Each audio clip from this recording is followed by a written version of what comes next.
What is the most horrifying thing your parents have ever done? I'm a product of a brief encounter, a poor choice that never should have happened. My mother used to say my parents never lived together. I didn't even know I had a father until I was 6 years old. I don't remember ever asking my mom about my dad. I had quite a few father figures in my life, uncles, cousins, and my mother's coworkers, so I didn't really think I was missing out on anything. My mother didn't even tell my dad I existed until I was almost 3, and it was only because she wanted child support. My dad asked for proof, so she took him to legal proceedings. All the judge saw was a carefree individual who refused to acknowledge me, so the judge ordered him to pay $1,800 a month in child support.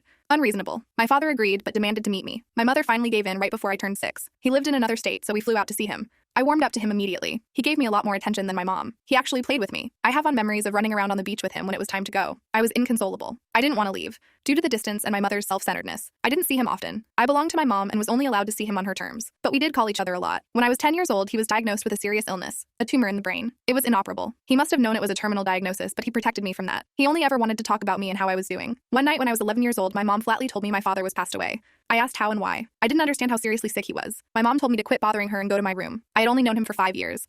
I only saw him a total of 3 or 4 times. My mother purposely kept me from him, and I'll never forgive her. My mother was a challenging individual. After I turned 9, she pretty much lost interest in me, and I was passed around from relative to relative as she needed breaks from me. When I was a teenager, she went from ignoring me to embarrassing me. My dad didn't come and get me because he couldn't. My mother had primary custody, and she was a single mother, so the legal proceedings sided with her. Before he got sick, he was trying to get more visitation and was eventually going to try for partial custody. He wasn't a bad person. He was trying to respect my mother's wishes. He didn't know what kind of person she really was.